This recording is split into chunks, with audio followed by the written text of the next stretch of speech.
యేసుక్రీస్తుకు కూడా దేవుడు ఆ అధికారం ఇచ్చాడట. దేవుడిచ్చాడట, నాయన ఇక నుంచి నువ్వు కూడా నాకు లెక్క నీ అంతట నువ్వు జీవము కలిగినవాడుగా ఉండు అని అధికారం ఇచ్చాడట. మనకు నిత్య జీవం ఇస్తానని వాగ్దానం చేశాడు కదా అనాది కాలంలో. మనకు నిత్య జీవం ఇస్తానని వాగ్దానం చేసిన జీవము గల దేవుడు మనకు నిత్య జీవం ఇవ్వటం కోసం ఎవరిని పంపించాడు? ఇంకా చెప్పాలంటే మనకు జీవం క్రీస్తే. క్రీస్తే మనకు జీవం. మనకు జీవముగా పంపించబడ్డాడు యేసుక్రీస్తు. యేసుక్రీస్తును పంపించింది ఎవరు? ఎవరి కొరకు? అదే అనమాట క్లారిటీ.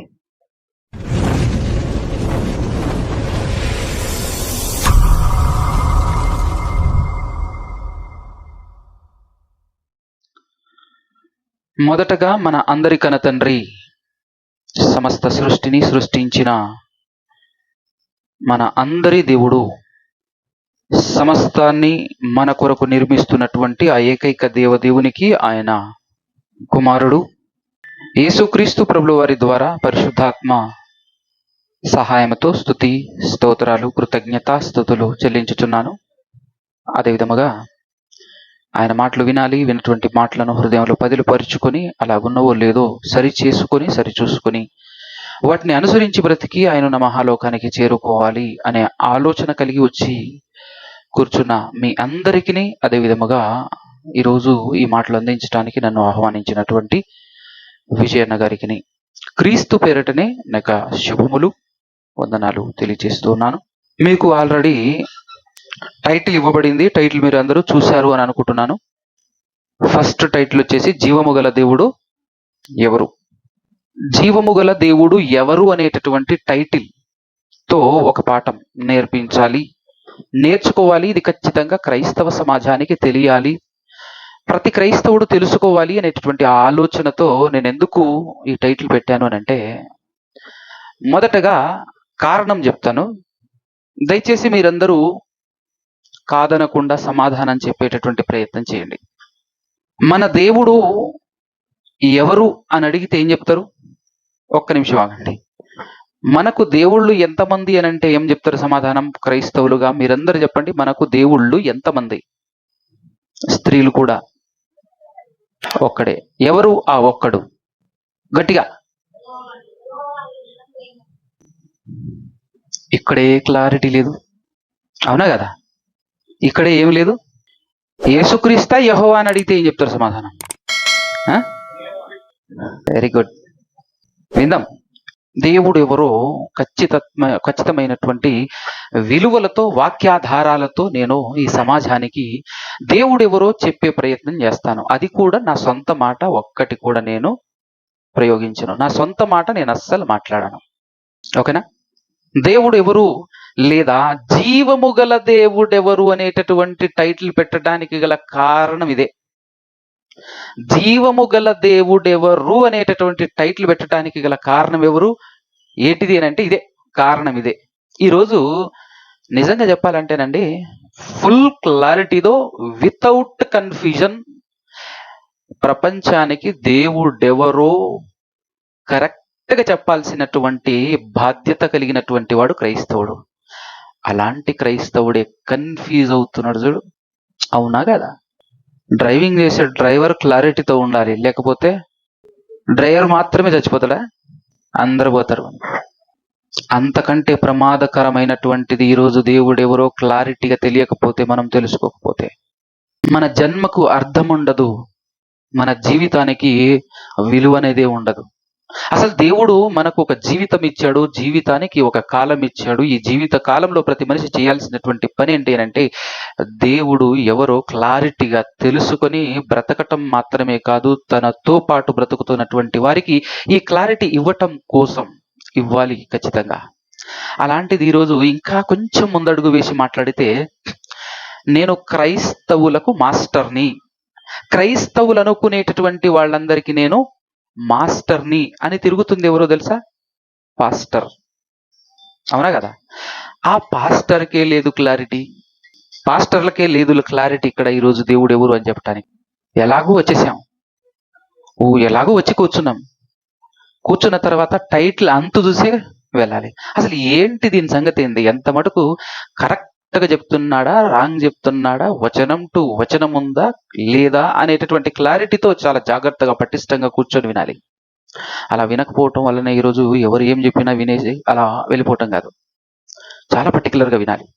ఓకేనా? రైట్. ఇప్పుడు మనం టైటిల్లోనికి వెళ్ళి పాఠం నేర్చుకునేటటువంటి ప్రయత్నం చేద్దాం. జీవము గల దేవుడు ఎవరు?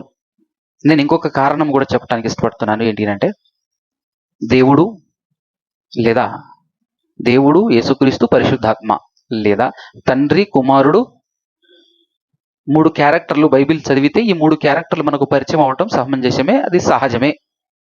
తండ్రి, కుమారుడు, పరిశుద్ధాత్మ. అయితే ఈరోజు పర్టికులర్గా స్పెసిఫిక్గా బైబిల్ని వర్డ్ టు వర్డ్, వచనం టు వచనం చదివి ఫుల్ క్లారిటీతో అందులో దేవుడెవరో క్లారిటీగా సమాజానికి చెప్పటానికి భయపడుతున్నారా, క్లారిటీ మిస్ అవుతున్నారా, లేకపోతే డీప్గా డెప్త్గా బైబిల్ని అర్థం చేసుకోలేకపోవటమా అనేది ఏ కారణం దాగి ఉంటుందో తెలియదు. కానీ ఈరోజు బైబిల్ మొత్తం ఘోషిస్తున్నటువంటి మాట ఏంటంటే దేవుడు ఒక్కడే అని, దేవుడు ఒక్కడే అని. కానీ ఈరోజు క్రైస్తవ సమాజం, మెజారిటీ క్రైస్తవ సమాజం అంతా ఏం చెప్తుంది అని అంటే, దేవుడు ఎవ్వడికి ప్రపంచంలో మనిషి అన్న వాడికి అర్థం కాని మాటలు మాట్లాడుతుంది క్రైస్తవ సమాజం. మనిషికి అర్థం కాని మాటలు. ఒక ఎగ్జాంపుల్ చెప్తాను. నా చేతిలో ఎన్ని నోట్బుక్లు ఉన్నాయండి? ఇదేంటిది? నోట్బుక్కే. ఇదేంటిది? ఇదేంటిది? ఇప్పుడు నా చేతిలో ఎన్ని నోట్బుక్స్ ఉన్నాయి? నేను ఒకటే అంట, మీరేమంటారు? 3 కలిపితే ఒకటే అంట. చూడు, నవ్వు వస్తుంది కదా. ఇదే అసలు గొడవ, ఇదే. అవునా కదా? ఏదో ఒక భయం మనల్ని సర్లే అనిపిస్తుంది తప్ప క్లారిటీ మనకు లేదు. నిజం చెప్పాలంటే ఓపెన్ హార్ట్తో యథార్థంగా మనం మాట్లాడుకుంటే నవ్వు వస్తుంది. తండ్రి దేవుడే, కుమారుడు దేవుడే, పరిశుద్ధాత్ముడు దేవుడే. ముగ్గురు వేరు ముగ్గురు దేవుళ్ళే అన్నప్పుడు ఎంతమంది దేవుళ్ళు? ఒక్కడే అంటాం. ఇదేంది? Same to same. నవ్వు రావటం సహజం, యథార్థవంతుడికి నవ్వు వస్తుంది. ఇదేంద్ర బాబు ఇట్లుందని. అంతే, దేవుడు మనకు అర్థం కాడు. బతికుండగా ఈ మట్టి దేహంతో బతుకుతున్న మనకు, ఈ మట్టి ముద్దలో బ్రతుకుతున్న మనకు దేవుడు అర్థం కాడు. అంతే. అలాగే పెద్ద పెద్ద పండితులు ఏమని మాట్లాడుతున్నారు అంటే, క్రైస్తవ సమాజానికి దిక్సూచి వీళ్లే అనే స్థాయిలో వాళ్ళు ఎందుకున్నారు అని అంటే, మహా పండితులు బైబిల్ని బాగా చదివేశారు అని కాదండి, పొరపాటు పడక అని కాదు. వాళ్ళ దగ్గర గుంపెక్కువ ఉందని మాత్రమే వాళ్ళు పెద్దోళ్ళు. నిజంగా కూర్చుంటే అర్థమవుతుంది, మీరు మనసు పెట్టి బైబిల్ చదివితే అర్థమవుతుంది, నాకు తెలిసినంత కూడా వీళ్ళకి తెలియదురా అని మీకే అనిపిస్తుంది. అలాంటి వాళ్ళు ఈరోజు క్రైస్తవ సమాజానికే పెద్ద దిక్కుగా నిలబడి ఉన్నారు. కారణం ఒకటే, మహాపండితులు బైబిల్ బాగా తెలుసని కాదు, గుంపెక్కుంది వాళ్ళ దగ్గరని. ఇది మాత్రం గుర్తుపెట్టుకోండి. పాత నిబంధన గ్రంథం కానివ్వండి, కొత్త నిబంధన గ్రంథంలో కానివ్వండి, ఒక మనం జాగ్రత్తగా పరిశీలన చేసుకుంటూ వెళ్తే ఒకటి అర్థమయ్యేది ఏంటంటే, మొన్న పుట్టి మాట్లాడుతున్నటువంటి వ్యక్తి, చిన్న పిల్లవాడు దేవుని వాక్యం ఉన్నట్టుగా మాట్లాడుతూ ఉంటాడు. అంతకు ముందు మహా పండితులుగా, శాస్త్రులుగా, ప్రధాన యాజకులుగా, పరిచయులుగా ఉన్నటువంటి మహా పండితులేమో ఆయన్ని వ్యతిరేకిస్తూ ఉంటాడు. నిన్న మొన్న పుట్టి బచ్చగాని నువ్వేం మాట్లాడతావురా కూసోడా అని చెప్పేసి ఈ పెద్దలు మాట్లాడుతుంటారు. కానీ దేవుడు ఎవరితో ఉంటాడు అని అంటే, ఆ చిన్న పిల్లోడితోనే ఉంటాడు. దేవుడు ఆయన ద్వారానే మాట్లాడుతుంటాడు. కానీ వీళ్ళందరూ ఎవరు అంటే దొంగలు. యేసుక్రీస్తు ప్రభుల వారి కాలంలో కూడా జరిగింది అదే. అందుకోసం యేసు ప్రభు కూడా మాట్లాడుతూ ఉంటాడు తెలుసా? పసిపిల్లలకు బయలుపరిచినావు తండ్రి నీవు, పెద్దలు అందరూ ఇంతే సంగతులు, వాళ్ళకి ఏమి తెలియదు, కానీ పసిపిల్లలకు నీ జ్ఞానాన్ని బోధించావు అని చెప్పేసి మాట్లాడుతుంటాడు. పాత నిబంధన కాలంలో కూడా చూడండి, పెద్ద పెద్ద పండితులు, ప్రధాన యాజకులు ఉంటారు. వాళ్ళు రాజకీయం అంటే ఆ రాజుతో మమేకమైపోయి గుంపును ఆసరా చేసుకొని సమాజాన్ని ఎక్కువ గుంపు ఎటువైపు ఉంటే అటువైపుకు వాళ్ళు తిరిగేసి అనేక తప్పులు పాపాలు చేస్తుంటే, దేవుడు చిన్న పిల్లవాడిని లేవనెత్తేసి, నాన్న నువ్వు వెళ్ళి చెప్పు, వాళ్ళ దగ్గరికి వెళ్ళి చెప్పు అంటుంటాడు. ఒక యిర్మీయా గారిని చూస్తే ఆ కాలంలో ప్రధాన యాజకులు ఉంటారు, ఆ కాలంలో రాజులు ఉంటారు, ప్రవక్తలు, చాలా మంది ప్రవక్తలు ఉంటారు. అందరూ దొంగలుగా మారిపోయారు. అయినా నువ్వు వెళ్ళు అని చెప్పేసి అంటే, నేను పిల్లోడిని అయ్యా తండ్రి, నేను చాలా చిన్న పిల్లోడిని, నన్ను పంపించకు అని అంటే, గుంపును చూసి భయపడుతున్నావా? నువ్వు వాళ్లకు భయపడ్డావు అనుకో, నేను భయపెడతా, నిన్ను భయం ఏంటో తెలుస్తుంది నీకు అంటాడు. ఫైనల్ గా భయపడో ఏదో చేసి, అయ్యా సరే చేసేది ఏముంది, తప్పుతుందా పోతా అని చెప్పేసి వెళ్తాడు. హెచ్కేలు గారితో కూడా అదే అంటాడు. వాళ్ళు తేళ్ల లాంటి వాళ్లే, వాళ్ళు బ్రహ్మదండి చెట్ల లాంటి వాళ్లే, వాళ్ళు పాములు లాంటి వాళ్లే, అయినా తప్పదు నాయన, నువ్వు వెళ్ళి చెప్పాల్సిందే. వాళ్ళు వినరయ్యారంటే, విన్నా వినకపోయినా నువ్వు వెళ్ళి చెప్పంతే, నేను చూసుకుంటాను సంగతిగా, నువ్వైతే వెళ్ళి చెప్పంటాడు. సేమ్ టు సేమ్ ఈ సమాజం నేటి కాలంలో కూడా ఇదే జరుగుతుంది. సో ఈ క్లారిటీ మనకు రావాలి. నిజానికి పెద్ద పెద్ద పండితులు తప్పించుకుంటున్న విధానం ఏంటి అని అంటే, దేవుడు మనకు అర్థం కాడు అని. వీళ్ళకి చెప్పటం చేతగాక, వీళ్ళకి బైబిల్ తెలియక, ఫైనల్ గా వీళ్ళు మనకు సాటిస్ఫై చేయడానికి చెప్పే పని ఏంటి అని అంటే, మట్టి బుర్రలో ఉన్నటువంటి మనము, మట్టి మనుషులమైన మనం దేవుణ్ణి అర్థం చేసుకుంటామా, ఆయన అనంతుడు అనగానే నిజమే కదా అని సాటిస్ఫై అయ్యి వాళ్ళు చెప్పినట్టే నమ్ముకొని వెళ్ళిపోతుంటాం. కానీ సమస్య దేవుణ్ణి పూర్తిగా అర్థం చేసుకోవటమా లేదా అనేది కాదు ఇక్కడ. అసలు ఎంతమంది అనే క్లారిటీ ఇవ్వలేదా? ఎవరు దేవుడు అనేది క్లారిటీ ఇవ్వలేదా? యేసుప్రభు అంటాడు, స్పష్టంగా తెలుసుకుంటేనే నిత్య జీవం అన్నాడు. అన్నాడా లేదా? ఇది బతుకుండగా మనకు అర్థం కాదని మన పండితులు మాట్లాడుతున్నారు. యేసుప్రభు ఏమంటున్నాడంటే, ఇది ఖచ్చితంగా నువ్వు స్పష్టంగా తెలుసుకుంటేనే నిత్య జీవం వస్తుంది అని యేసుప్రభు మాట్లాడుతున్నాడు. ఏం చేద్దాం? తెలుసుకోవాలన్నా వద్దా? దేవుడు ఎవరో తెలుసుకోవాలి అని అంటే, డెప్త్లోకి వెళ్ళి ప్రతి అణువణువు పరిశీలిస్తే మనకు క్లారిటీ దొరుకుతుంది అని ఆ డెప్త్లో ఉండేటటువంటి టైటిల్ ఇదండి, జీవము గల దేవుడు అని క్లారిటీ మనకు రావాలి. యేసా, యెహోవా, జీవము గల దేవుడు తండ్రా, కుమారుడా? అది ఇన్బిల్ట్ లో ఉన్నటువంటి టైటిల్ యొక్క ఉద్దేశం, సారాంశం. నేను పాత నిబంధనలో చాలా రిఫరెన్స్లు చూపించగలను, కొత్త నిబంధనలో చాలా రిఫరెన్స్లు చూపించగలను, కానీ మన సమయానుకూలతను బట్టి పాత నిబంధనలో ఒక 5 చూపిస్తాను, కొత్త నిబంధనలో ఒక 5 చూపిస్తాను. ఓకేనా? రాసుకోండి స్పీడ్గా. పాత నిబంధనలో నుంచి మొదలెడదాం. పాత నిబంధన 2వ సమూయేలు గ్రంథము 22వ అధ్యాయము 47వ వచనం ఒక్కసారి చదవండి. ఏముందన్నాడా? యెహోవా జీవము గలవాడు అని ఉంది చూడు. చాలా ఉంది. నెక్స్ట్ మనకు కావాల్సినది జీవము గల దేవుడు ఎవరు? యెహోవా జీవము గలవాడు. ఓకేనా? నెక్స్ట్ యెషయా గ్రంథం, ప్రవక్త అయినటువంటి యెషయా గారు 37వ అధ్యాయము 17వ వచనం. సైన్యములకు అధిపతియగు యెహోవా చెవియొగ్గి ఆలకించుము. యెహోవా యెహోవా కన్నులు తెరిచి దృష్టించుము.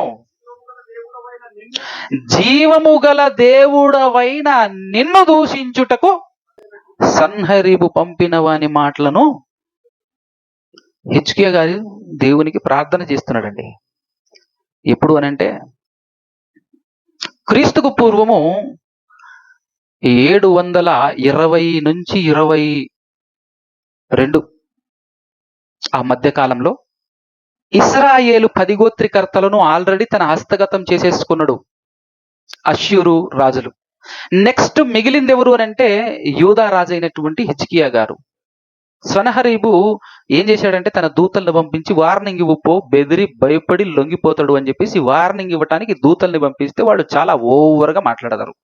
వాళ్ళు మాట్లాడినటువంటి మాటలను చూసి బాధ కలిగి హిజ్కియా గారు, రాజైనటువంటి యూదా దేశపు రాజైనటువంటి హిజ్కియా గారు మందిరానికి వెళ్ళి ప్రార్థన చేస్తూ పలికినటువంటి మాట, జీవము గల దేవుడవైన నిన్ను గూర్చి నిన్ను దూషించుటకు ఇదిగో సన్హరీబు తన దూతల్ని పంపించున్నాడయ్యా, ఒక్కసారి మనస్కరించు, దృష్టించు అని ప్రార్థిస్తున్నాడు. అది సందర్భం. నెక్స్ట్ మాట ఎన్నైనాయి? 2.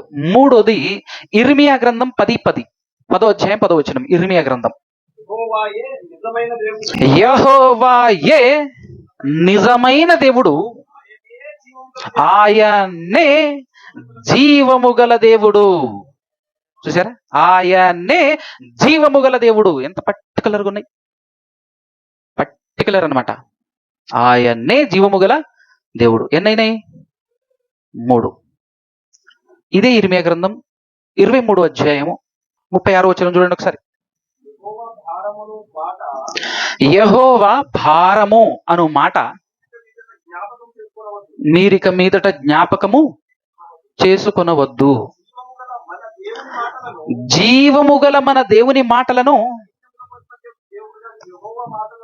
సైన్యములకు అధిపతియగు యెహోవా మాటలను మీరు ఏం చేశారు? అపార్థము. కానీ ఒక మాట, జీవము గల మన దేవుని, ఇది చదువుతున్నప్పుడు అండి యెహోవా భారమని అనుకుంటున్నారంట అండి. ఆ కాలంలో కొద్దిసేపు నా ఒళ్ళు ఈ మాట చదివినప్పుడు జల్దరించింది ఒక్కసారిగా. షాక్ అయింది అసలు. మీకు అనిపించిందలా ఈ మాట చదువుతుంటే? యెహోవా భారం అనుకుంటున్నారట వాళ్ళు. వా, మీకు పిల్లలు ఉన్నారండి? పిల్లలు ఉన్నారా? పిల్లలు కలిగినటువంటి వాళ్ళు ఉన్నారు కదా. ఇప్పుడు మీ పిల్లలకి తిండి, బట్ట, చదువు చెప్పించటం, ఇవన్నీ చేస్తుంది ఎవరు? వాళ్ళను భరిస్తుంది ఎవరండి? మీరే కదా, తల్లిదండ్రులే కదా. వాడు అవతల నుంచి మా అమ్మ నాన్నను భరించలేకపోతున్నా అని అన్నాడు అనుకో, ఎట్లుంటది చెప్పండి ఒకసారి. బీపీ బాక్స్ పగిలిపోదు? అవునా కదా. ఏమిరా, మిమ్మల్ని మేం భరిస్తున్నావా? మమ్మల్ని నువ్వు భరిస్తున్నావురా? మమ్మల్ని పోషిస్తున్నావురా? ఏమిరా మాటలు, ఎంత బీపీ వస్తుందని.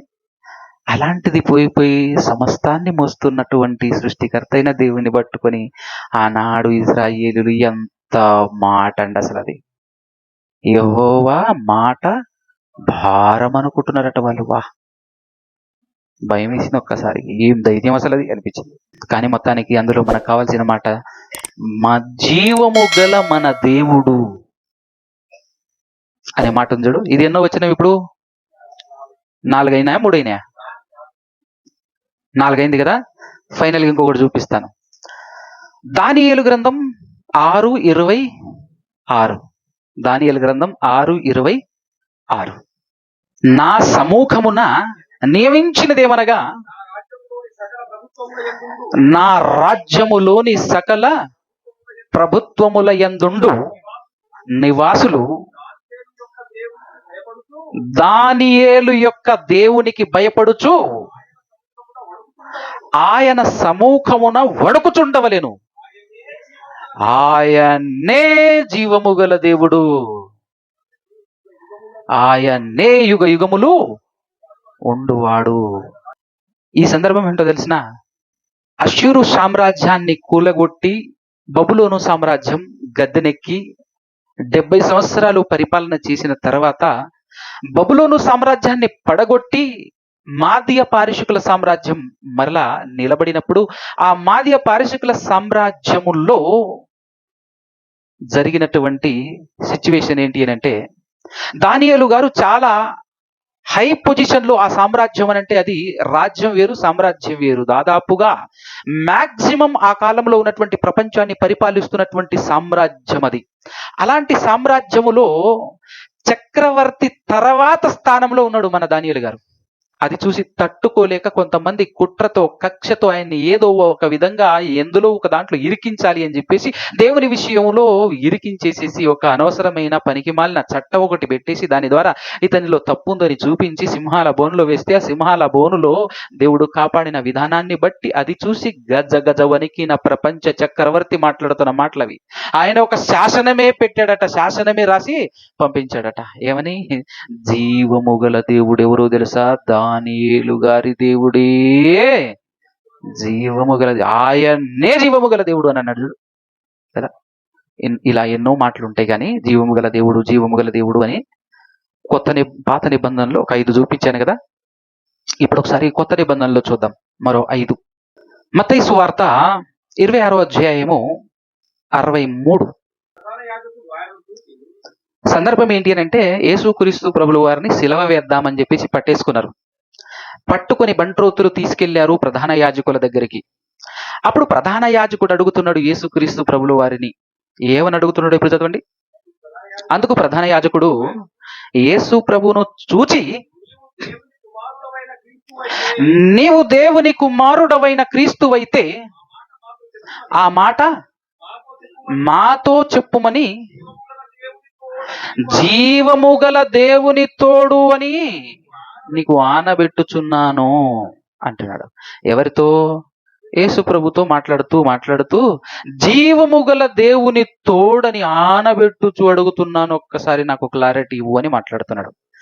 ఇక్కడ మనకు క్లారిటీ కావాలి. ఈ సందర్భంలో జీవము గల దేవుడు ఏసా, యెహోవానా లేదా తండ్రియా? కదా, ఆ క్లారిటీ ఉండాలి. ఈ వచనం నేను అడుగుతున్నది ఏంటంటే, ఈ వచనం ప్రకారంగా ఇక్కడ జీవము గల దేవుడు అని ఎవరిని సంబోధించారు? తండ్రినే కదా. గుడ్. నెక్స్ట్, ఇప్పుడు స్వయంగా సాక్షాత్తు యేసుక్రీస్తు ప్రభువు వారు మాట్లాడుతున్నటువంటి మాట చూపిస్తాను. రెండవ మాటగా యోహాను సువార్త 6వ అధ్యాయము 57వ వచనం చదవండి. చాలు. ఏమన్నాడండి? జీవము గల తండ్రి అంటే యేసు ప్రభు మాట్లాడుతూ నన్ను పంపించిన ఆయన ఉన్నాడే, ఆయన జీవము గలవాడు అని చెప్తున్నాడు. ఎవరు? ఆయనైతే అబద్ధం ఆడాడుగా, యేసు ప్రభు అయితే అబద్ధం ఆడాడుగా. ఏం చెప్తున్నాడు ఆయన? జీవము గల తండ్రి నన్ను పంపాను అని అన్నప్పుడు, ఇప్పుడు జీవము గల తండ్రి అంటే ఎవరు? పాత నిబంధనలో చెప్పబడిన జీవము గల దేవుడేగా, జీవము గల యెహోవాయేగా, ఆయనే కదా. క్లారిటీ ఉంది కదా. రైట్. జీవము గల తండ్రి నన్ను పంపించాడు అని యేసు ప్రభు మాట్లాడుతున్నాడు. ఓకే, ఎన్నో మాట ఇప్పుడు మనం చూసాము. మూడో మాట ఒక్కసారి 2వ కొరింథీయులకు రాసినటువంటి పత్రిక 6:16 చూడండి. దేవుని ఆలయమునకును విగ్రహముతో ఏమి పొందిక? వింటున్నారంటే అందరు జాగ్రత్తగా వినండి. మనము జీవము గల దేవుని ఆలయం అన్నాడు చూడు. మనము జీవము గల దేవుని, ఎవరు ఇప్పుడు ఇక్కడ జీవము గల దేవుడు? మనమందరము ఏ దేవునికి ఆలయము? యేసుగా, యెహోవాకా? ఇక్కడ ఎవరి గురించి పర్టికులర్ గా ఈ వచనాన్ని బట్టి చూడండి. మీరు మీ యాంగిల్లో ఓవరాల్ గా వెళ్ళకండి. ఈ వచనంలో జీవము గల దేవుడు అని ఎవరి గురించి సంబోధించబడింది? కాదు, ఇది 100% దేవుని గురించి. ఎందుకో చెప్పనా? యేసుక్రీస్తు కూడా ఒక దేవాలయమే దేవునికి. తెలుసా? యేసుక్రీస్తు కూడా దేవునికి దేవాలయమే. ఇంకా జనరల్ గా మాట్లాడితే దేవుని ఆలయములో యేసు ప్రధాన యాజకుడు. ఇంకా డెప్త్ కు వెళ్తే మనం అక్కడ దాకా ఈ సబ్జెక్ట్ లో వెళ్ళట్లేం కాబట్టి ఉన్నాం. ఇక్కడ జీవము గల దేవుడు ఎవరు? తండ్రి. యేసు ప్రభు ఏ తండ్రి గురించి చెప్పాడో, జీవము గల దేవుడు, జీవము గల తండ్రి నన్ను పంపాడు అని చెప్పాడు, ఆ తండ్రి గురించి ఇక్కడ కూడా మాట్లాడాడు. ఓకేనా? ఎన్ని వచనాలు అయినాయి? 3. ఇప్పుడు 4వది చూద్దాం. మొదటి తెస్సలోనికీయులకు రాసినటువంటి పత్రిక 1వ అధ్యాయము 9-10 వచనాలలో ఫుల్ క్లారిటీ ఉంటుంది చూడండి. ఇక్కడ మీ యొద్ద మాకు ఎట్టి ప్రవేశము కలిగెనో అక్కడి జనులు మమ్మును గూర్చి తెలియజెప్పుచున్నారు. మరియు మీరు విగ్రహములను విడిచిపెట్టి జీవము గలవాడును, ఇది బాగా వినండి వచనం, జీవము గలవాడును సత్యవంతుడు నగు దేవునికి దాసులు అగుటకును దేవుడు మృతులలో నుండి లేపిన యేసు అనగా రాబోవు ఉగ్రత నుండి మనలను తప్పించుచున్న ఆయన కుమారుడైన యేసు అన్నాడు అని అంటే, ఇప్పుడు ఈ వచనంలో జీవము గల దేవుడు ఎవరు చెప్పు? అక్కడ యేసా, తండ్రియా, కుమారుడా? కదా, క్లారిటీ ఉంది కదా, తండ్రి కదా. రైట్. ఇది ఎన్నో వచనం? ఇది ఎన్నో వచనం మనం కొత్త నిబంధనలో? ఇది 4వది. ఇక ఫైనల్ 5వది. ఇంకా ఉన్నాయి కొత్త నిబంధనలు కూడా చాలా ఉన్నాయి, కానీ ఫైనల్ కూడా చూపిస్తాను. హెబ్రీయులకు రాసినటువంటి పత్రిక 9:14. నిత్యుడగు ఆత్మ ద్వారా తనను తాను ఎవరికి? దేవునికి నిర్దోషిగా అర్పించుకొనిన నిర్దోషినిగా అర్పించుకొనిన క్రీస్తు యొక్క రక్తము ఈ లోకంలో నిర్జీవ క్రియలు అని అంటే జీవము లేని క్రియలు. ఇట్ మీన్స్ పరలోకానికి తీసుకొని వెళ్ళలేని క్రియలు ఎన్నో చేస్తున్నాం మనం. అలాంటి వాటన్నిటిని విడిచిపెట్టి జీవము గల దేవుణ్ణి సేవించుటకు నీ మనస్సాక్షిని ఎంతో ఎక్కువగా శుద్ధి చేయను. జాగ్రత్తగా వింటే, జీవము గల దేవునిని సేవించటానికి మన మనస్సాక్షిని పరిశుద్ధపరిచేది క్రీస్తు రక్తమట. ఇది అక్కడ ఉన్నటువంటి మ్యాటర్. సో ఇప్పుడు ఈ వచనంలో కూడా జీవము గల దేవుడు ఎవరు? యేసు ఎవరికైతే తనను తాను సమర్పించుకున్నాడో ఆయన జీవము గల దేవుడు. ఇప్పుడు దీంతో 5 వచనాలు, పాత నిబంధనలో 5 వచనాలు చూపించాను, కొత్త నిబంధనలో 5 వచనాలు చూపించాను.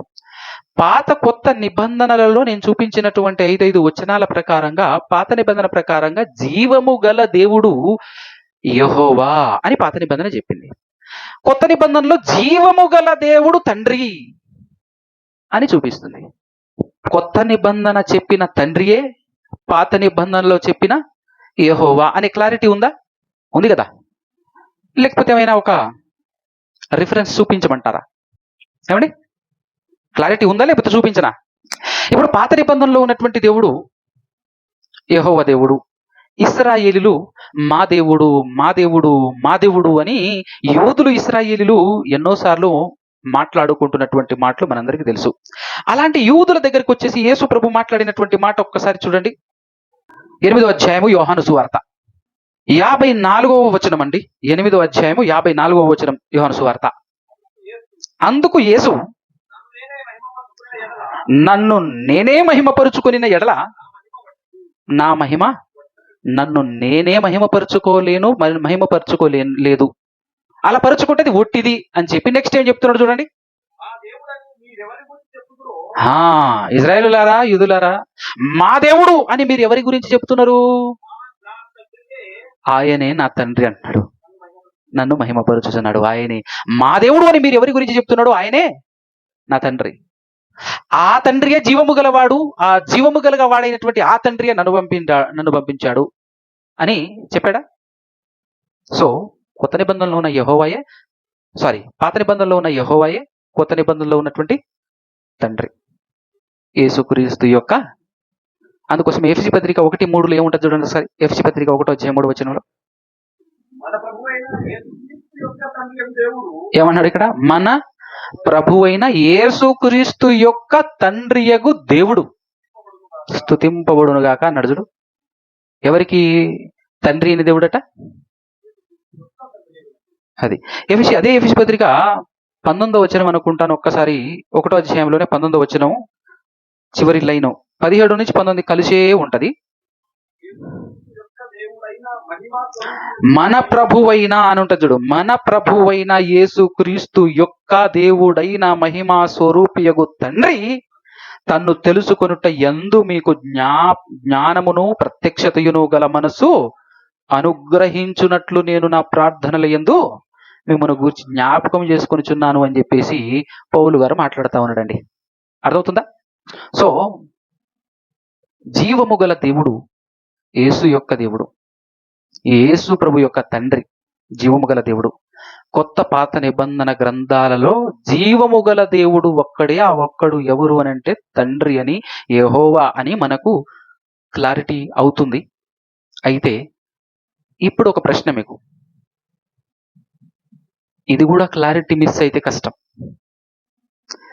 ఇక్కడ కూర్చున్నటువంటి వారిలో నేను క్రైస్తవుణ్ణి అనుకుంటున్నటువంటి వాళ్ళు, చర్చికి వెళ్ళే వాళ్ళు, బైబిల్ పట్టుకొచ్చినటువంటి వాళ్ళు, ఎస్ నేను క్రైస్తవుని అనే వాళ్ళు దయచేసి ఏమనుకోకుండా చేతులు లేపుతారా? ఎంతమంది ఉన్నారో చూద్దాం. అంటే ఆల్మోస్ట్ వాళ్ళందరూ క్రైస్తవులేనా కదా? చాలా సంతోషం. మీకు నా నిండు వందనాలు. నా మాట విని చేతులు లేపినందుకు. మీరందరూ క్రైస్తవులు, రైట్? ఎందుకు క్రైస్తవ్యంలోనికి వచ్చారు? ఎందుకు యేసు ప్రభును నమ్మారు? ఎందుకు దేవుని నమ్ముకున్నారు? ఎందుకు బైబిల్ పట్టుకున్నారు? దీనికి వన్ వర్డ్ ఆన్సర్ ఇవ్వగలరా? సమాధానం గట్టిగా. ఉపయోగం ఏంటి? పాపం నుంచి విడిపింపబడితే ఉపయోగం ఏంటి? మెయిన్ కాన్సెప్ట్ ఒకటి. అసలు యేసును నమ్మటానికి ప్రధానమైన రీజన్ ఒకటి చెప్పండి. బైబిల్ పట్టుకోవటానికి గల ఏకైక కారణం, ఒకే ఒక్క కారణం అండి. 100 లేదు, 2-3 కూడా లేవండి. ఒకే వన్ వర్డ్, ఒకే ఒక్క కారణం. కాదనగలరా ఎవరైనా ఈ మాటను? ఏంటంటే ఇది కూడా క్లారిటీ లేదా? బాధ కలుగుతూ ఉంటుంది అప్పుడప్పుడు. అరే ఇది కూడా క్లారిటీ లేకుండా ఎందుకు బైబిల్ పట్టారు? అర్థం కదా? ఇది కూడా చెప్పలేరా? పెద్ద ప్రశ్న ఇది. పోనీ నేనేమైనా అమ్మ ప్రతిరోజు నైటు పైకి చూస్తూ పడుకుంటారు కదా, లేదంటే పైకి చూసినప్పుడు నక్షత్రాలు కనపడతాయి కదా, మొత్తం లెక్క పెట్టి చెప్పండి అని అడిగాను. పక్కనే గోదావరి ఉంది, అందులో ఇసుక ఎంత ఉందో చెప్పండి అని అడిగాను. ఏం అడిగానండి? అసలు మీరు ఎందుకు బైబిల్ పట్టుకున్నారు చెప్పండి అన్న. అది కూడా తెలియకపోతే ఇక బైబిల్ ఎందుకు పట్టుకోవటం దండగా? నేనేమైనా చిన్నప్పుడు బడి పంతుల్నా? కర్ర పట్టుకొని ఏమిరా తప్పు చెప్పినావు అని కొట్టనికి పంతుల్నా నేను? మీరేం చెప్పినా అలా కాదమ్మా ఇలా అని అసలు మీకు క్లారిటీ ఉందా లేదా అని అడుగుతున్నాను, అంతే తప్ప అంతకు మించి నేనేమి కదా. ఉండాలి మనకు. యేసుప్రభు చెప్పాడు, మా ఊళ్ళు చాలా మంచోళ్ళు, హేతు అడుగు ప్రతివానికి సాత్వికంతో సమాధానం చెప్తారని చెప్పారు. మరి ఒక్కడు చెప్పాడు ఇక్కడ, అవునా కదా? హేతు అడిగే ప్రతివానికి సమాధానం చెప్తారు మా వాళ్ళు అని చెప్పారు యేసుప్రభు. మరి మనం సేవకుడు అడుగుతుంటే ఒక ప్రశ్నకు క్లారిటీ లేదా? అసలు క్లారిటీ ఉందో లేదో అర్థం కావట్లేదు నాకు. బైబిల్ ఎందుకు పట్టుకున్నాము అని అంటే ఏం చెప్పాలి? నిత్య జీవం, అవునా కదా? మరణించిన తర్వాత మరొక బ్రతుకుంది అని తెలిసింది కాబట్టి బైబిల్ పట్టామే తప్ప ఆ కాన్సెప్ట్ లేకపోతే అవసరమా మనకి బైబిల్? అంతేనా కదా? ఎందుకనంటే ఈ లోకంలో బైబిల్ అవసరం లేకుండా, బైబిల్ పట్టుకోకుండా, బైబిల్ దగ్గరికి రాకుండా చక్కగా మనకంటే బాగా బతుకుతున్నారా లేదా? మనకంటే బాగా సంపాదించి బతుకుతున్నారా లేదా? దర్జాగా హాయిగా పాపాలు చేసుకుంటూ ప్రశాంతంగా. మనకే ఈరోజు చేతులు కాళ్ళు కట్టేసినట్టు ఉంటుంది అప్పుడప్పుడు. ఏదైనా చేయాలంటే అమ్మో చేయకూడదు కదా మనం. కొంతమంది ధైర్యంగా ఎవడు చూస్తున్నాడు అని, దేవుడు చూస్తున్నాడనే నమ్మకం ఉండదు, చేసేస్తూనే ఉంటాం. కానీ అసలు నమ్మింది ఎందుకు? బైబిల్ పట్టింది ఎందుకు? కంట్రోల్డ్గా ఎందుకు బ్రతకాలి? ఆశలు, కోరికలు, మన అవయవాలను కంట్రోల్డ్ పెట్టుకొని ఎందుకు బ్రతకాలి అని అంటే ఒకే ఒక కాన్సెప్ట్ అబ్బా. ఏంటి అని అంటే 4 రోజులు ఎలాగో అలాగో బ్రతికి చచ్చిపోయి నరకానికి వెళ్ళటానికి కాదు బైబిల్ పట్టింది. భూలోకంలో దేవుడిచ్చిన ఈ చిన్న జీవితాన్ని జాగ్రత్తగా కంట్రోల్డ్గా ఆయన చిత్తానుసారంగా బ్రతికితే చనిపోయిన తర్వాత అంతము లేని ఒక జీవితం ఉందంట. దాన్నే నిత్య జీవము అని అన్నారు. అది పొందుకోవటానికి, అది అచీవ్ చేయటానికి నేను కష్టపడుతున్నాను, ప్రయత్నపడుతున్నాను, ప్రయాసపడుతున్నాను. అంతేనా కదా? అలా కాకుండా ఈ జీవిత కాలము మట్టుకే క్రీస్తునందు నిరీక్షించు వారైన ఎడల భూలోకంలో ఉన్న మనుషులందరికంటే దౌర్భాగ్యులు మీరు అని బైబిలే చెప్పింది. తెలుసా? వచనం తెలుసా మీకు? చెప్తారా వచనం ఏడుందో? అజుడు తెలుసు కదా? మరి అలాంటప్పుడు క్లారిటీ, ప్రతి విషయంలో క్లారిటీ ఉండాలండి. ఎందుకు పట్టాను బైబిల్, ఎందుకు నమ్మాను క్రీస్తును అని అన్నప్పుడు ఆ క్లారిటీ ఉండాలి. నిత్య జీవం, ఓకే రైట్. ఒక మాట తక్కువ చెప్పేసి ఉంటే ఇంత సమయము అయ్యేది కాదు కదా, అందుకోసమే అడిగేది. నిత్య జీవం కోసం, రైట్. ఇప్పుడు మనకు నిత్య జీవం కావాలి, ఎందుకు బైబిల్ దగ్గరికి వచ్చాం. మనకు నిత్య జీవము ఎవరిస్తారు? క్లారిటీ. యేసు ప్రభువా, దేవుడా? ఇది క్లారిటీ, అవునా కదా? మనకు నిత్య జీవము ఇచ్చేది ఎవరు? యేసు ప్రభువా, యెహోవానా, తండ్రా, కుమారుడా? ఉట్టి మాటలతో చెప్పటం కాదు, వచనం టు వచనం వెళ్ళాలి ఇప్పుడు, అవునా కదా? కుమారుడు ఇస్తారు, తండ్రి ఇస్తాడు, కుమారుడు ఇస్తాడు, తండ్రి ఇస్తాడు, అట్లా కాదు. క్లారిటీ ఇప్పుడు వస్తుంది, క్లారిటీ జాగ్రత్తగా, ఓకేనా? వర్డ్ టు వర్డ్ రాసుకోండి, జీవితంలో ఉపయోగపడే పాఠం. ఇంతకు మనకు నిత్య జీవం ఇస్తాను అని వాగ్దానం చేసింది ఎవరు తెలుసా? అదనమాట. అదే నేను క్లారిటీ క్రైస్తవ్యంలో మిస్ అయింది, క్లారిటీ అది రావాలనే. చూద్దాం ఒకసారి తీతుకు రాసినటువంటి పత్రిక 1వ అధ్యాయము 1 నుంచి 3 వచనాలు చదవండి. దేవుడు ఏర్పరుచుకొనిన వారి విశ్వాసము నిమిత్తమును నిత్య జీవమును గూర్చిన నిరీక్షణతో కూడిన భక్తికి ఆధారమగు సత్య విషయమైన అనుభవ జ్ఞానము నిమిత్తమును దేవుని దాసుడును యేసుక్రీస్తు అపోస్తలుడునైన పౌలు మన అందరి విశ్వాస విషయములో నా నిజమైన కుమారుడగు తీతుకు శుభము అని చెప్పి, ఇది ఇంట్రడక్షన్ అన్నమాట. ఇది ఇంట్రడక్షన్. నెక్స్ట్ ఏమంటున్నాడు ఒక్కసారి? అది ఆ నిత్య జీవమును అబద్ధమాడ నేరని దేవుడు అనాది కాలమందే వాగ్దానము చేసెను. వండర్ఫుల్ మాట. వాగ్దానం చేసింది ఎవరట? దేవుడు. ఎప్పుడట? అనాది కాలమునందే వాగ్దానం చేశాడు దేవుడు, నిత్య జీవం ఇస్తానని వాగ్దానం చేశాడట. అనాది కాలములోనే వాగ్దానం చేశాడట. అందుకోసమే పౌలు గారు మార్పు పొందిన తర్వాత సువార్త దండయాత్రకై వెళ్తాడనమాట. మొదటి సువార్త దండయాత్ర, రెండవ సువార్త దండయాత్ర, మూడవ సువార్త దండయాత్ర, రోమా ప్రయాణం, అలా చేస్తాడు కదా.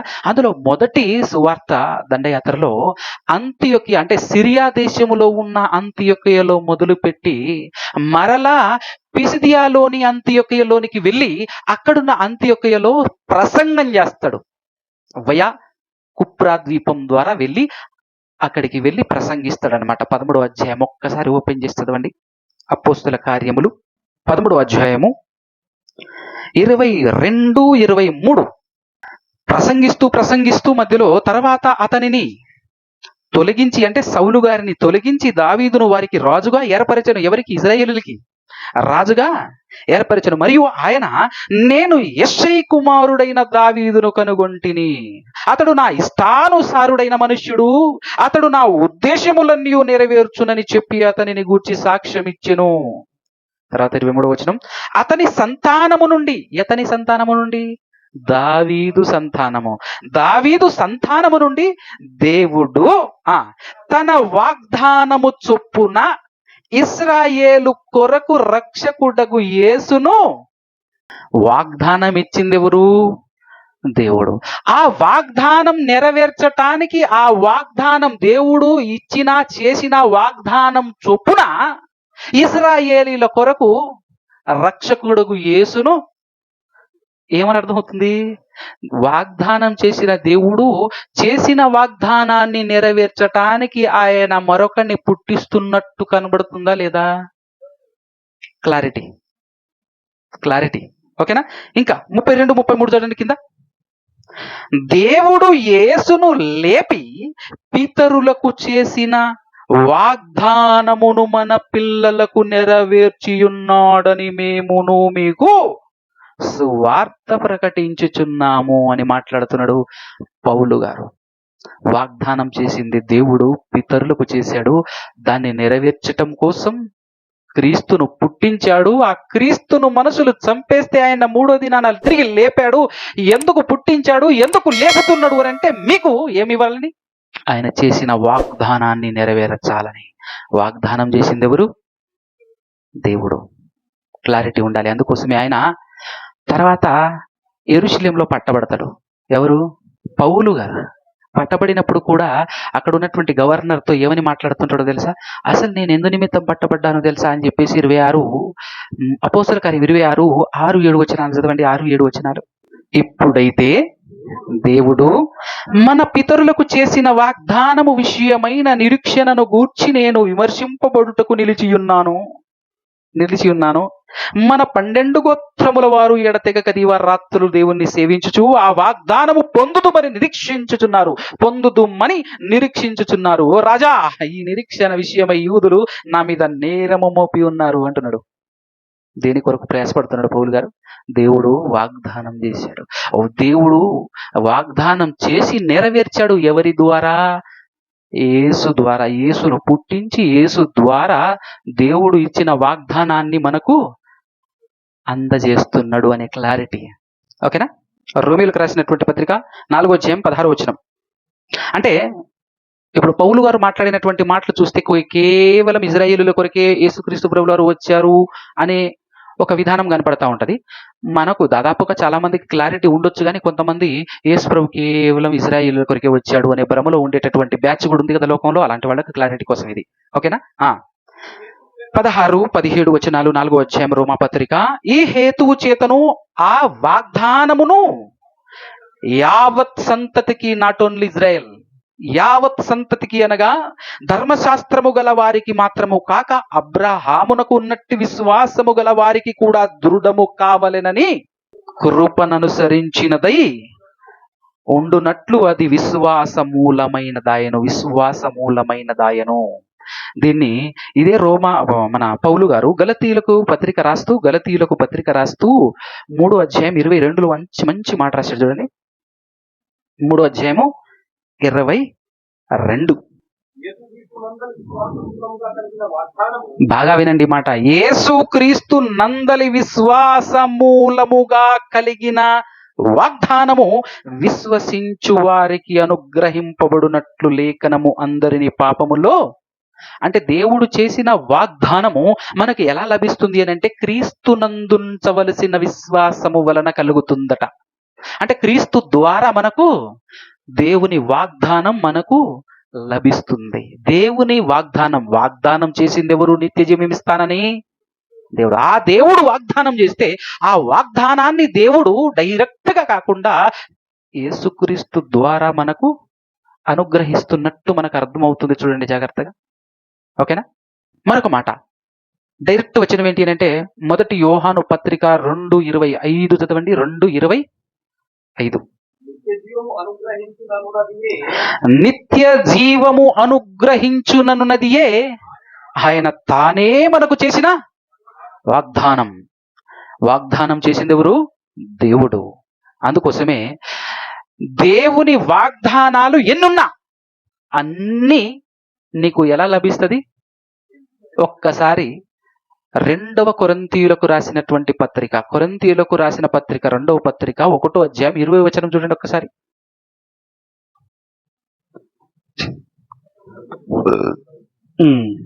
20 అది దేవుని వాగ్దానములు ఎన్ని ఉండను, ఎన్ని అయినను అన్నీ అది ఎవరినందు? క్రీస్తునందు అవునన్నట్టుగానే ఉన్నవి గనుక మన ద్వారా దేవునికి మహిమ కలుగుటకై అవి ఆయన వలన నిశ్చయములై, అంటే అర్థవుతుందా? సో ఇప్పటి వరకు మనం చూసిన వచనాలని బట్టి మనకు రావాల్సిన క్లారిటీ ఏంటి అని అంటే, నిత్య జీవం ఇస్తానని వాగ్దానం చేసింది ఎవరు? దేవుడు. ఎవరు ఆ దేవుడు? జీవము గల దేవుడే చేశాడు వాగ్దానము. మీకు నేను నిత్య జీవం ఇస్తానని, మీకు జీవం ఇస్తానని వాగ్దానం చేసింది ఎవరు? దేవుడు. వాగ్దానం చేసిన దేవుడే జీవము గల దేవుడు. వాగ్దానం చేసిన దేవుడే జీవము గల దేవుడు. ఆ జీవము గల దేవుడు వాగ్దానం చేసి ఇచ్చిన వాగ్దానమును ఎలా నెరవేరుస్తున్నట్టుగా మనకు కనబడుతుంది. మెల్లగా అందులో మధ్యలో క్రీస్తుని పెడుతున్నాడు. క్రీస్తు ద్వారా ఆ వాగ్దానము ఇస్తున్నట్టుగా కనబడుతుంది. ఇంకా ఫుల్ క్లారిటీ ఇప్పుడు నేను ఇస్తా మరికొన్ని వచనాలతో. క్రీస్తు ద్వారా దేవుడు మనకు నిత్య జీవాన్ని ఎలా ఇస్తున్నాడు, ఏ విధంగా ఇస్తున్నాడు అనేటటువంటి విషయం మనకు వచనం టు వచనం మనకు అర్థం కావాలి. అలా అర్థం కావాలంటే ఇప్పుడు ఒక మాట ఏం అర్థం కావాలి అంటే, ఇంతకు ఇంత చెప్తున్నారు బాగుంది, కానీ ఇంతకు యేసు జీవము కలవాడా కాడా? కదా వస్తుంది కదా డౌట్. అది చెప్పండి. యేసు ప్రభు ఎలా జీవిస్తున్నాడో చెప్పండి ఇంతకు అని అన్నప్పుడు నేను చెప్పను, బైబిలే చెప్పాలి, లేదా సాక్షాత్తు యేసు ప్రభువే చెప్పాలి. చదవండి ఒకసారి యోహాను సువార్త 6వ అధ్యాయము 57. ఇందాకలా 1 లైన్ మాత్రమే చదివారు, 2వ లైన్ ఇప్పుడు చదువుదాం, 3వ లైన్ తర్వాత చదువుదాం. ఓకేనా? అది ఇందాకలా చూసాం. జీవము గల తండ్రి నన్ను పంపెను అని చెప్పిన తర్వాత గనుక ఏమన్నాడండి ఆయన? నేను ఎవరి మూలముగా జీవించుతున్నాను? ఎవరు మాట్లాడుతుంది? ఎవరు? యేసుక్రీస్తు ప్రభుల వారు ఏమైనా అబద్ధం చెప్తున్నాడా? చెప్పండి మీరు నాకు, అబద్ధం చెప్తున్నాడా? యేసుక్రీస్తు ప్రభుల వారు అవునని చెప్పి అవునను వాడా, అవునని చెప్పి కాదను వాడా? భూమి మీద ఒక మాట, పరలోకంకి వెళ్ళిన తర్వాత ఇంకొక మాట చెప్తాడా యేసు ప్రభు? అలాంటి వాడు కాదు కదా మన యేసు ప్రభు. ఎక్కడ చెప్పినా అవునన్నాడంటే అవునే. ఎందుకు ఈ మాట మాట్లాడుతున్నానంటే, చాలా మంది వక్రీకరించడానికి, తప్పుతో పట్టించడానికి ఏం చెప్తున్నాడో తెలుసా? శరీరం ధారిగా ఉన్నప్పుడు ఆయన మాట్లాడిన మాటలను మనం పెద్దగా పట్టించుకోకూడదండి. అది జస్ట్ శరీరధారిగా ఉన్నప్పుడు మాట్లాడిన మాటలు, వాటికి విలువ ఇవ్వకూడదండి అని మాట్లాడుతున్నారు పాస్టర్లే. వాళ్ళని ఏమనాలో నాకు అర్థం కావట్లే. ఒక క్రైస్తవుని అయిపోయినాను కాబట్టి ఆయన్ని ప్రేమించాలి కాబట్టి తప్పదు, దేవుణ్ణి బట్టి ప్రేమించాలే కానీ, లేకపోతే ఇక అది మనం చెప్పొద్దు అనమాట. యేసు ప్రభువుని ఇలా మాట్లాడటం ఏమైనా బాగుంటుందా? ఆయన భూలోకంలో ఉండి మాట్లాడినా, పరలోకంలో ఉండి మాట్లాడినా నిజమే మాట్లాడతాడు. భూలోకంలో ఒక మాట, పరలోకంలో ఒక మాట మాట్లాడేవాడు కాదు యేసు ప్రభు. ఆఫ్టర్ ఆల్ ఏషాలు వేసుకుంటూ బ్రతుకుతారే ఈ లోకంలో ఎవరు? సమాజం చేత హీరోలు అని పిలువబడుతున్నటువంటి వాడు వేషాలు వేసుకునే కదా బతికేది. వాళ్ళే మాట్లాడుతున్నారంటే ఒట్టేసి ఒక మాట, వేయకుండా ఒక మాట చెప్పనమ్మా అంటాడు. అవునా? మరి మన యేసు భూలోకంలో ఒక మాట, భూమిని దాటిన తర్వాత ఇంకొక మాట అంటాడా? ఏం మాట్లాడుతున్నారు? అవునా కదా? ఎక్కడికి వెళ్ళిన మాట మాట్లాడాడంటే కట్టుబడి ఉంటాడు. అది నిజం. ఆయన మాట్లాడిన మాటలు ఆత్మయు జీవమునై ఉన్నవి అని అన్నాడు. ఆయన మాట్లాడినటువంటి మాటలు పచ్చి నిజాలు, శాశ్వతాలు. కాబట్టి ఆయన ఏమన్నాడు? నేను తండ్రి మూలమున జీవించుతున్నాను అని చెప్తున్నాడు. ఇంకొక మాట కూడా చూద్దాం. 2వ కొరింథీయులకు రాసినటువంటి పత్రిక 13:4. ఎవరండి ఆయన? చెప్పండి, ఎవరైనా కదా? బలహీనతలను బట్టి, అంటే బలహీనతలను బట్టి ఆయన సిలువ వేయబడెను గాని ఎవరిని బట్టి జీవించుచున్నాడట? దేవుని శక్తిని బట్టి జీవించుచున్నాడు. దేవుని శక్తిని బట్టి అంటే ఇప్పుడు యేసుక్రీస్తు ప్రభుల వారు ఎవరిని బట్టి జీవించుచున్నాడు చెప్పండి? జీవము గల దేవుని మూలముగా నేను బ్రతుకుచున్నాను, జీవించుచున్నాను. జీవము గల దేవుని వల్ల నేను జీవించుచున్నాను, ఆయనను బట్టి నేను జీవించుచున్నాను అని చెప్పేసి స్వయంగా యోహాను సువార్తలో ఆయన చెప్పాడు. కొరింథీ పత్రికలో పరిశుద్ధాత్ముడు చెప్పాడు. నిజాలే కదా, పరిశుద్ధాత్మ చెప్పింది, అబద్ధమైతే కాదు కదా. పరిశుద్ధాత్ముడు పౌలు ద్వారా చెప్పాడు కదా. అది తర్వాత అదే యోహాను సువార్తలో 5వ అధ్యాయం 26 యోహాను సువార్త. తండ్రి ఎలాగూ తనంతట తాను జీవము గలవాడై ఉన్నాడో అలాగే కుమారుడును తనంతట తానే జీవము గలవాడై ఉన్నాడా? ఉండుటకు కుమారుడికి అధికారము ఎవరు కదా. బాగా వినండి మాట. దేవుడు ఒక్కడే జీవము గలవాడు, తనంతట తాను జీవము గలవాడు. కానీ యేసుక్రీస్తు ప్రభుల వారు తనంతట తాను జీవము గలవాడు కాదు. కానీ యేసుక్రీస్తుకు కూడా దేవుడు ఆ అధికారం ఇచ్చాడట. దేవుడిచ్చాడట, నాయన ఇక నుంచి నువ్వు కూడా నాకు లెక్క నీ అంతట నువ్వు జీవము కలిగినవాడుగా ఉండు అని అధికారం ఇచ్చాడట.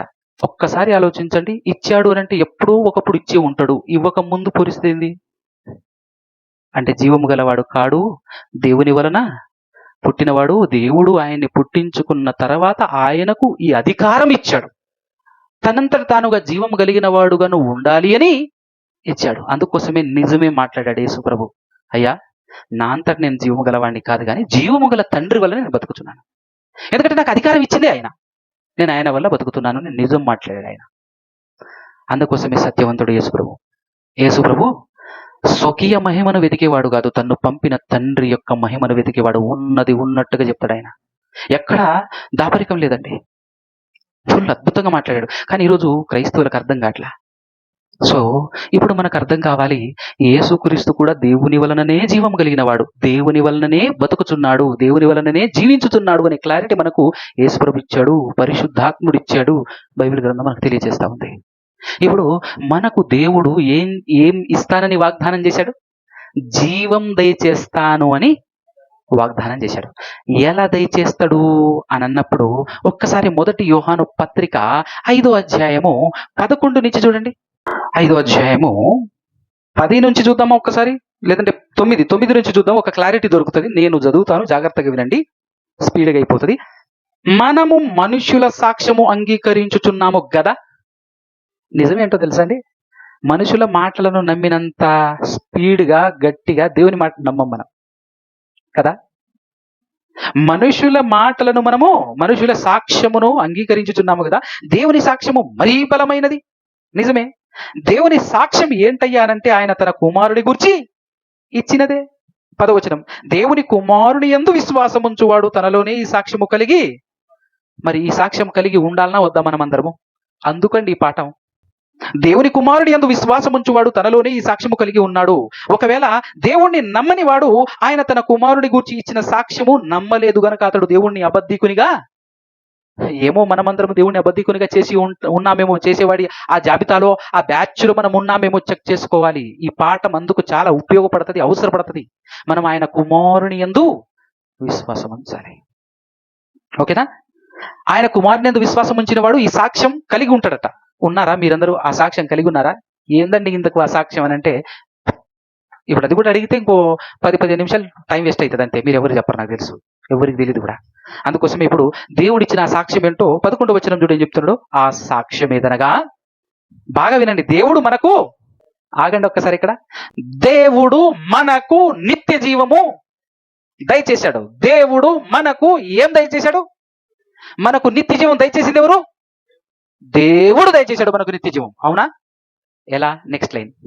ఈ జీవము అది లెక్క ఎక్కడున్నది? ఇప్పుడు చెప్పండి. మనకు నిత్య జీవం ఇస్తానని వాగ్దానం చేసింది ఎవరు? ఇచ్చింది ఎవరు? దేవుడే. క్లారిటీ మిస్ అవుతుంది. దేవుడే. ఎలా ఇచ్చాడు అన్నప్పుడు వస్తాడు యేసు ప్రభు. ఎలా ఇచ్చాడు? కుమారుని యందు ఉన్నది. ఈ జీవం ఎక్కడున్నది? తన కుమారుని యందు ఉన్నది. నెక్స్ట్ లైన్ చదవండి. దేవుని కుమారుని అంగీకరించువాడు, అబ్బా, జీవము గలవాడు. దేవుని కుమారుని అంగీకరింపనివాడు జీవము లేనివాడే. Next line. దేవుని కుమారుని నామమందు విశ్వాసముంచు మీరు నిత్య జీవము గలవారు అని తెలుసుకొనున్నట్లు. అది ఎందుకు ఇదంతా రాస్తున్నాను అంటే మీకు క్లారిటీ కోసం. క్లారిటీ బైబిల్లో అపోస్తలులు అద్భుతంగా ఇచ్చారు, కానీ మనమే చదవం. ఆళ్ళు చెప్పింది వెళ్ళిపోతాం అంతే. బెరే సంఘస్థులు పౌలు శీలను కూడా, నువ్వు పౌలు అయితే కావచ్చు, నీ వెనకాల ఉన్నది శీల అయితే కావచ్చు, డోంట్ కేర్, మేము నమ్మేది వచనం. అలా ఉండాలండి.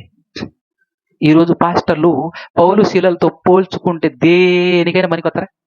మరి అలాంటప్పుడు పౌలు శీలల్నే నమ్మని వాళ్ళు గొప్పోళ్ళ? ఈరోజు మనం బైబిల్ని పక్కన పెట్టి మా అయ్యగారు చెప్తారు, మామూలుగా ఉండదు అసలు. ఆయన ఎంతో అద్భుతంగా అద్భుతాలు చేస్తున్నాడు చెప్తున్నాడు కాబట్టి వందల మంది లక్షల మంది వెళ్తున్నారు అక్కడ. గుంపును చూసే వచ్చే మనం కూడా. అందుకోసమే నేను చెప్పేది ఏంటంటే, గుంపును చూసేదైతే నువ్వు తిరుపతికి బాగుంటది. ఎందుకు? ఇక్కడైతే 1,00,000 మంది ప్రతి వారం ప్రతి సంవత్సరం ఆళ్లే ఉంటారు, కొత్త వాళ్ళు ఉంటారు. అక్కడ రోజుకి 1,00,000 మంది, ఈ రోజు వచ్చిన వాళ్ళు రేపు రారు. కోట్ల మంది ఉంటారు ఆడ, లక్షల మంది డైలీ. గుంపును చూసి నిజ నిర్ధారణ చేస్తాను అని అనుకుంటే మాత్రం నువ్వు ఆడికి పోవాలి. నాకు వచనంతో పని లేదు అని అనుకుంటే నువ్వు ఆడికే పోవాలి అంటున్నా. గుంపును కాదు చూడాల్సింది. ఒక్కసారి దేవుని మనసు అర్థం చేసుకోవాలి. నోవాహు గారి కాలంలో గుంపును చూశాడు దేవుడు. ఈ 8 మంది చాలు నాకు అన్నాడు. గుంపును మొత్తం తొయ్యలో లోపట అని చెప్పేసి తోసేసాడు, సంపి వదిలిపెట్టేశాడు అంతే. అవునా కదా? సొదొమ గొమొర్రా ఆత్మస్య భయము కాలంలో చూశాడా గుంపును? అయ్యా ఇంతమంది ఉన్నారు, అంతమందిని చంపుతావా ప్రభువా అని అంటే, ఒక్క నిమిషం ఆగి చూడు ఏం చేస్తాను అన్నాడు. సంపి చెవులు మూసాడు. కేవలం 4 బ్రతికిస్తే 4లో ఒక ఆవిడ రిటర్న్ తిరిగింది. పోనీ ఇశ్రాయేలీయులను ఐగుప్తులో నుంచి కనానుకు నడిపించే సందర్భంలో వాళ్ళ కోసం 10 అద్భుతాలు చేసి ఎంతో అద్భుతంగా ఈ ఐగుప్తు వారిని ముప్పు తిప్పలు పెట్టించి నా ప్రజలు, నా బిడ్డలు, నా ప్రజలను తీసుకొచ్చాడే. అందులో ఎంతమంది మిగిలారు? 2 మెంబర్స్. ఇది దేవుని మనసు నీకు అర్థం కావాలి. ఆయన గుంపును చూడ్డు. వాక్యాన్ని జాగ్రత్తగా పరిశీలనాత్మకంగా చదివి అర్థం చేసుకుని వాటిని అనుసరించి బ్రతికేవాడు కావాలి. ఈరోజు చాలా మంది భయపడేది క్రైస్తవులు దేనికో తెలుసా? గుంపును. ఇప్పుడు ఈ పాఠం వింటారు, విన్న తర్వాత వచనాలు చూస్తారా? చూడరు. అంతమంది పోతున్నారు అక్కడ పక్కనే బెల్లంపల్లి. తప్ప అది? తప్పైతే ఇంతమంది పోతారా? అంతమంది నరకానికి పోతారా? అట్టుంటది మన వ్యవహారం. ఏం చూస్తున్నాం? వచనమా గుంప? నేను మాత్రం ఏం చేస్తాను చెప్పు? చెప్పేంత చెప్తే ఎన్నింటికి వెళ్ళిపోతా. చెక్ చేసుకోవాల్సింది, సరి చేసుకోవాల్సింది మనమే, మీరే. కాబట్టి ఇంకా క్లారిటీ ఇస్తాను ఒక్కసారి. యోహాను సువార్త 3వ అధ్యాయం అండి, 13 నుంచి. భలే ఉంటదండి మొత్తం. మరియు పరలోకము నుండి దిగి వచ్చిన వాడే, అనగా పరలోకములో ఉండు మనుష్య కుమారుడే తప్ప పరలోకమునకు ఎక్కిపోయిన వాడెవడును లేడు. అరణ్యములో మోషే సర్పమును ఎలాగూ ఎత్తెనో అలాగే విశ్వసించు ప్రతివాడును నశింపక ఆయన ద్వారా అన్నాడు. ఆయన ద్వారా నిత్య జీవము పొందునట్లు మనుష్య కుమారుడు ఎత్తబడవలెను. ఎవరి ద్వారా నిత్య జీవం? కుమారుని ద్వారా. నెక్స్ట్ లైన్ చూడండి. దేవుడు లోకమును ఎంతో ప్రేమించెను కాగా ఆయన తన అద్వితీయ కుమారునిగా పుట్టిన వాని యందు విశ్వాసముంచు ప్రతివాడును నశింపక నిత్య జీవము పొందునట్లు ఆయనను ఎవరిని అనుగ్రహించారు? ఎవరిని ఎవరు అనుగ్రహించారో చెప్పండి. యేసుక్రీస్తును దేవుడు అనుగ్రహించాడు. ఎందుకు? మనకు నిత్య జీవం ఇస్తానని వాగ్దానం చేశాడు కదా అనాది కాలంలో. మనకు నిత్య జీవం ఇస్తానని వాగ్దానం చేసిన జీవము గల దేవుడు మనకు నిత్య జీవం ఇవ్వటం కోసం ఎవరిని పంపించాడు? క్లారిటీ వస్తుందా? ఫుల్ క్లారిటీ రావాలి. ఇప్పుడు ఏం చెప్తారండి మీరు? నిత్య జీవం ఎవరు ఇస్తున్నారు అంటే ఏం చెప్తారు కదా? యేసు ప్రభు పేరు ఎప్పుడు రావాలో తెలుసా? ఎలా ఇస్తున్నాడు అని అన్నప్పుడు రావాలి. ఎవరి ద్వారా ఇస్తున్నాడు అని అన్నప్పుడు రావాలి. కన్ఫ్యూజ్ మొత్తం క్లమ్జీ అనమాట అంతా. ఓకేనా? ఇంకా అద్భుతమైనటువంటి మాటలు. రోమపత్రిక 6:23 చూడు. పాపము వలన వచ్చు జీతము మరణం. అయితే దేవుని కృపావరము ఏంటట? దేవుని కృపావరం ఏంటంటే మన ప్రభువైన యేసు క్రీస్తు యేసు నందు, అబ్బా ఎంత అద్భుతంగా ఉంది. యేసు క్రీస్తు నందు ఏముంది? నిత్య జీవం ఉంది. పెట్టింది ఎవరు? యేసుక్రీస్తు నందు నిత్య జీవం ఉంది. పెట్టింది ఎవరు? ఎవరి కొరకు? అదనమాట క్లారిటీ. ఇంకా రోమపత్రిక నెక్స్ట్ వచ్చేసి తిమోతి పత్రిక చూడండి. 2 తిమోతి 1:1. క్రీస్తు యేసు నందు ఏముందట? జీవమును గూర్చిన వాగ్దానమును బట్టి దేవుని చిత్తము వలన క్రీస్తు యేసు అపోస్తలుడయ్యాను నేను అని చెప్తున్నాడు పౌలు గారు. కానీ ఇక్కడ మనకు అర్థం కావాలి, క్రీస్తు యేసు నందు ఏముందని చెప్తున్నాడు ఇక్కడ? జీవం ఉంది. పెట్టింది ఎవరు? తెలియాలి కదా మనకు. వాగ్దానం చేసిన దేవుడు మన కొరకు జీవాన్ని ఎందులో ఎక్కడ పెట్టి పంపించాడంటే, ఇంకా చెప్పాలంటే మనకు జీవం క్రీస్తే మనకు జీవం. మనకు జీవముగా పంపించబడ్డాడు యేసుక్రీస్తును పంపించింది ఎవరు? ఎవరి కొరకు? అదే అనమాట క్లారిటీ. అర్థమవుతుందా? అందుకోసమే నెక్స్ట్ మాట, మరొక మాట ఏంటంటే కొలసీలకు రాసినటువంటి పత్రిక, మంచి మాట. కొలసీలకు రాసినటువంటి పత్రిక 3వ అధ్యాయం 1-4. బాగా వినండి ఈ మాట, జాగ్రత్తగా వినండి. మీరు క్రీస్తుతో కూడా అంటే అర్థం ఏంటి? క్రీస్తుతో పాటు లేచిన వారైతేనే ఉందా? లేపబడిన వారైతేనుందా? అంటే ఎవరు లేపారు? లేపింది ఎవరు? క్లారిటీ ఉండాలన్నా వద్దా? ఇక్కడ ఉన్నటువంటి ఈ మాటకు క్లారిటీ మీకు రావాలి అని అనుకుంటే మీరే ఎఫెసీ పత్రిక 2:1 చదవండి. ఎఫెసీయులకు రాసినటువంటి పత్రిక 2వ అధ్యాయం 1వ వచనం చదవండి. మన గురించే మాట్లాడుతున్నాడు. మీరు అపరాధముల చేతను పాపముల చేతను ఏమై ఉండగా, చచ్చిన వారై ఉండగా, ఆయన అంటే ఎవరు ఇక్కడ?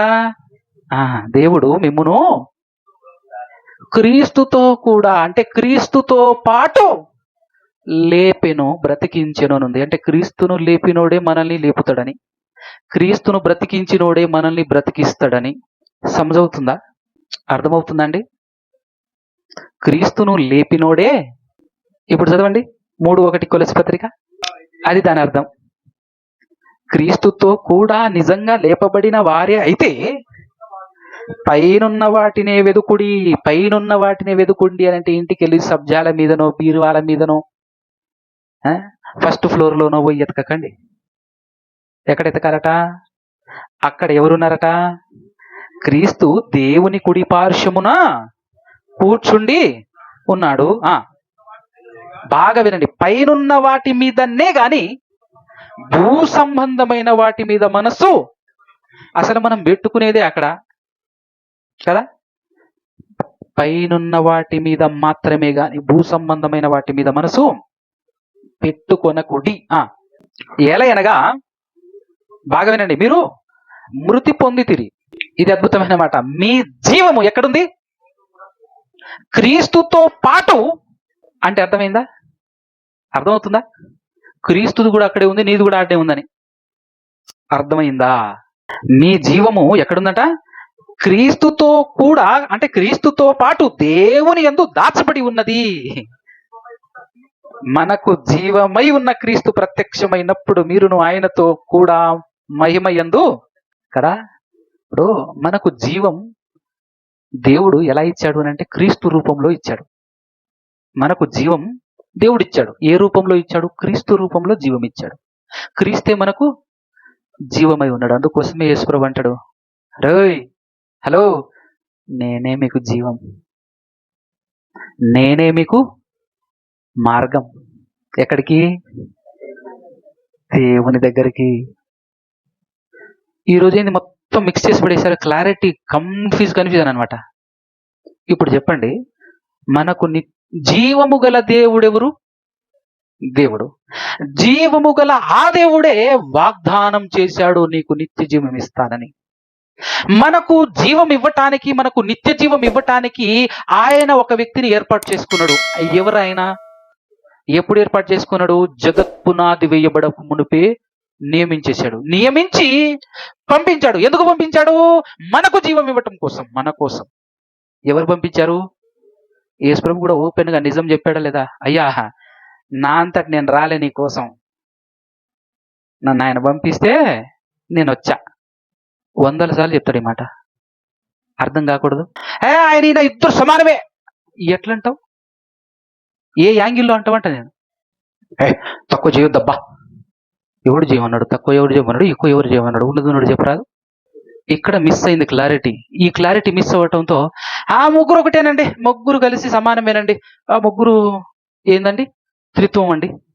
ఎంత చేయాలనో అంతే చెప్పాలి, ఏం చెప్పాలనో అదే చెప్పాలి. అందుకోసమే క్లారిటీ ఎందుకు మిస్ అయింది అని చెప్పేసి నేను బాగా దీక్షణంగా ఆలోచిస్తే ఇవన్నీ డెప్త్లోకి వెళ్ళి తెలుసుకోకపోవటం, అర్థం కాకపోవటం. అందుకోసమే ఈ విషయాలన్నీ కూడా పాఠం రూపంలో, ప్రతి చిన్న చిన్న విషయాలన్నీ పాఠం రూపంలో బయట పెట్టాలి.